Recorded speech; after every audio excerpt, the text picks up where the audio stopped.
اور ظائشہ کو کھولنے لگی، جبکہ وہ جا کر مہران کو کمرے سے لے آیا تھا، جو اس کی گود میں ایسے چڑھا ہوا تھا جیسے کبھی رویا ہی نہ ہو۔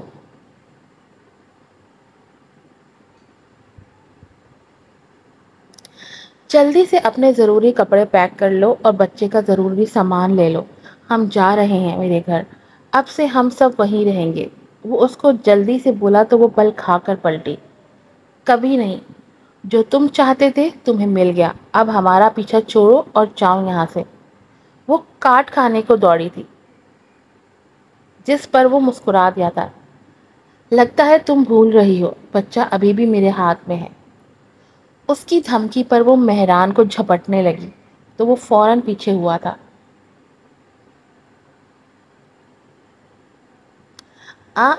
میری جان، اتنا بھی کیا جلدی ہے، دیر مت کرنا، میں گاڑی میں بیٹھا ہوں۔ یہ کہتے وہ وہاں سے جا چکا تھا، جبکہ وہ خون کے گھون بھر کر رہ گئی تھی۔ حازم علی شاہ مہران کو گود میں بٹھائے ڈرائیور کے ساتھ والی سیٹ پر بیٹھا تھا، جب کچھ دیر بعد عائشہ اور دلربا سامنے سے آتی ہوئی نظر آئیں تو اس کے چہرے پر فاتحانہ مسکراہٹ نے چھپ دکھلائی تھی۔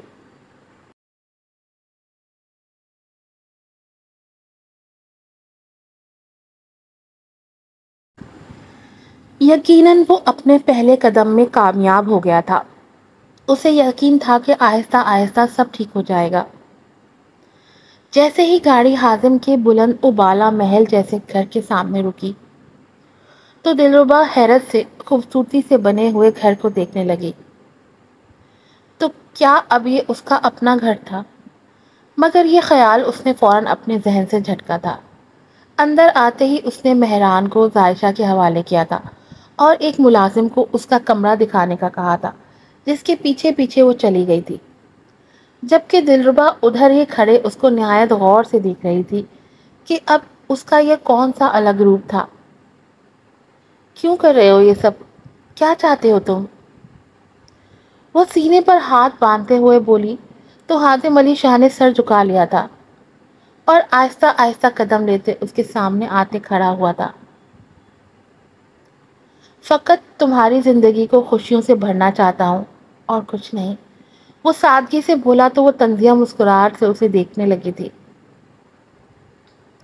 دیکھتے ہیں کب تک تم اپنا زور آزماتے ہو، جلد ہار جاؤ گے اور تب میں تمہیں یہیں ملوں گی۔ یہ کہتے وہ جانے لگی جب حازم نے اس کا بازو پکڑ کر اسے اپنے قریب کیا تھا۔ تم کہاں جا رہی ہو؟ ہمارا کمرہ تو اوپر ہے۔ اس کی بات پر وہ آنکھیں پھاڑے اسے دیکھنے لگی تھی۔ کیا مطلب تمہارا؟ میں تمہارے ساتھ ہرگز نہیں رہوں گی، وہ ایک ایک لفظ دانت پیستے ہوئے بولی تو وہ اس کی آنکھوں میں دیکھنے لگا تھا۔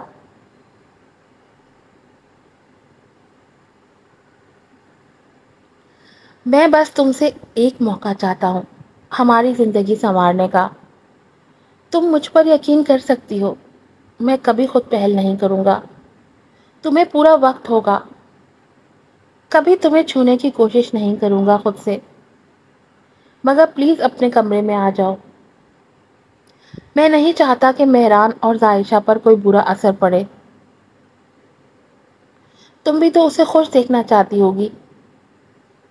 یہ کہتے وہ وہاں سے جا چکا تھا، جبکہ پیچھے وہ اس کی باتوں کے بارے میں سوچنے لگی تھی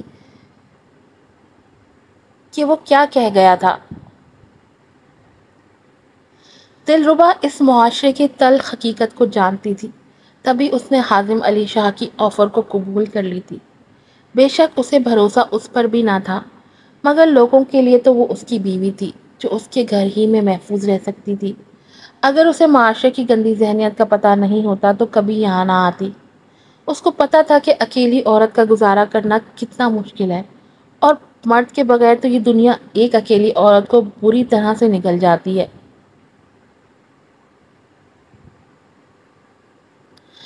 رات کو اس کے سونے کا یقین کرتی وہ کمرے میں داخل ہوئی تھی۔ وہ جو آنکھوں پر بازو رکھ کر اس کا انتظار کر رہا تھا، ذرا سا بازو کی جھری سے نیم و آنکھوں سے اسے اندر آتے دیکھا، جو اس کو ہی گھور رہی تھی۔ حازم علی شاہ نے بمشکل اپنی ہنسی کو قابو میں کیا تھا۔ وہ نہیں چاہتا تھا کہ اس کو کوئی بھی غلط فہمی ہو۔ پہلے تو وہ چوہنوں کی طرح اندر داخل ہوئی، پھر اس کے تھوڑا قریب آتے ہوئے ہچکچا کر اس کی آنکھوں کے آگے ہاتھ ہلایا تھا، جیسے یقین کرنا چاہ رہی ہو کہ واقعی سو رہا ہے یا سونے کا ناٹک کر رہا ہے۔ اس کے سونے کا یقین کرتے جیسے اس نے فضا میں آزادی بھرا سانس لیا تھا، اور اس کے پاس سے ایک تکیہ اٹھاتے صوفے پر رکھا تھا اور وہاں لیٹ گئی تھی۔ صوفے پر پڑی چادر اس نے اپنے اوپر لی تھی، یہ جانے بغیر کہ وہ کالی چادر اس کے شوہر حازم علی شاہ کی ہی چادر ہے۔ مگر یہ حرکت حازم علی شاہ کو بالکل بھی گوارا نہ گزری تھی کہ وہ خود مزے سے بیڈ پر سوتا اور اس کی بیوی ایک صوفے پر سوتی۔ مگر یہ ناگواری بھی جلد ہی دور ہوئی تھی جب وہ ایک دم کروٹ لیتے ہوئے صوفے سے نیچے گری تھی۔ اوئی اماں میری کمر! وہ کمر پر ہاتھ رکھ کر کرائی اور حازم نے فوراً اپنے سونے کے ناٹک کو بھاڑ میں جھونکا تھا اور اٹھ کر بیٹھ گیا تھا۔ مگر اس کا قہقہا نکلا تھا اس کی حالت دیکھ کر، جبکہ وہ اس کو خود پر ہنستے دیکھ خونخوار نگاہوں سے دیکھنے لگی تھی۔ جبکہ وہ بمشکل اپنی ہنسی ضبط کرتے اس کے قریب آیا اور اس کے آگے ہاتھ بڑھایا تھا تاکہ وہ اٹھ کر کھڑی ہو جائے، مگر اس کا ہاتھ دیکھتے ہی دلربا نے نفرت سے سر جھٹکا تھا، جس سے حازم کے دل میں تکلیف ہوئی تھی، مگر وہ اپنا ہاتھ پیچھے کر رہ گیا تھا۔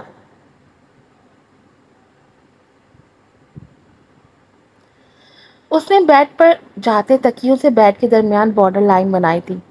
تم یہاں سو سکتی ہو، میں اپنے کال کا پکا ہوں، میں اس طرف نہیں آؤں گا۔ وہ یہ کہہ کر اپنے سائیڈ کا لیمپ بجھا کر آنکھوں پر ہاتھ رکھ کر لیٹ چکا تھا، مگر وہ ٹس سے مس نہ ہوئی تھی۔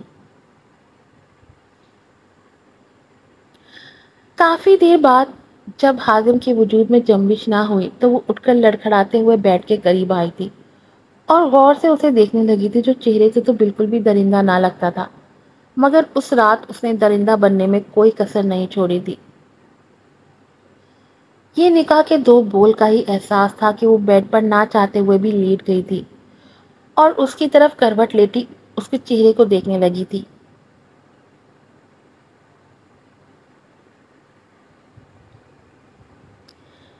کہ کیا جو یہ شخص دکھاتا ہے وہ سچ ہے یا اس کی ذات میں کوئی اور بھی پہیلی پوشیدہ ہے؟ وہ آنکھیں بند کر کے لیٹ گئی تھی۔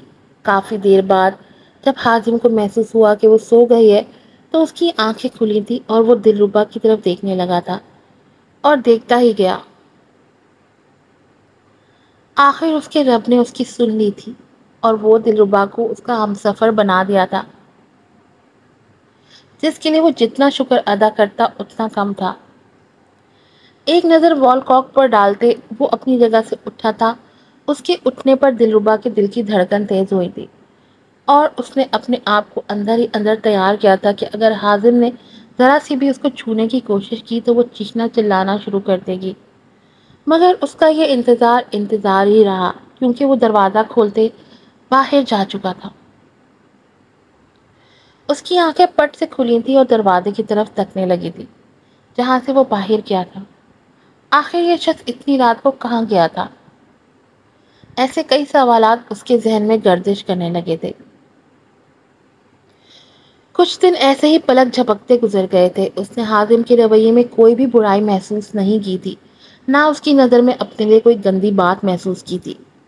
وہ اس کے ساتھ اچھا رویہ نہ رکھتی تو برا بھی نہ رکھتی تھی، مگر کبھی کبھار طنز کے نشتر چلانے سے باز نہیں آتی تھی۔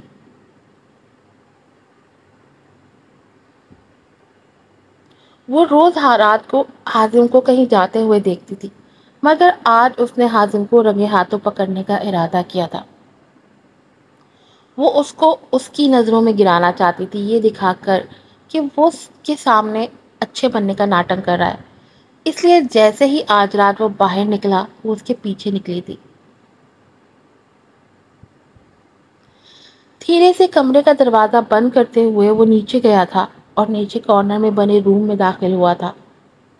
وہ بھی آہستہ آہستہ اس کا پیچھا کرتے وہاں پہنچ گئی تھی، مگر اندر جا کر اس نے دروازہ بند کر دیا تھا دلربا کو اور کچھ نہ سوجا تو وہ کی ہول سے اندر دیکھنے لگی تھی، جہاں سے بہت تھوڑا نظر آ رہا تھا، مگر اس نے حاسم کو دیکھ لیا تھا جو اندر بنے اٹیچ باتھ سے نکلا تو اس کا چہرہ اور بازو گیلے گیلے تھے۔ جو وہ آگے کرنے جا رہا تھا دلربا کو اس کا یقین نہیں آ رہا تھا۔ اس نے اپنے قدموں کو پیچھے لینا چاہا مگر وہ یہ نہ کر پائی۔ اس کے قدم تو جیسے زنجیر ہو گئے تھے اور آنکھیں ساکت۔ اس نے اپنی آنکھوں سے حازم کو جائے نماز بچھا کر تہجد کی نماز ادا کرتے دیکھا تھا، اور بعد میں دعا میں کئی گھنٹے اس نے حازم کو روتے ہوئے دیکھا تھا، جس میں وہ خدا سے معافی طلب کر رہا تھا۔ وہاں کھڑے کھڑے اس کے پیر شل ہو چکے تھے مگر اس میں جان باقی نہ بچی تھی۔ وہ بمشکل اپنے آپ کو گھسیٹتی ہوئی کمرے میں آئی تھی۔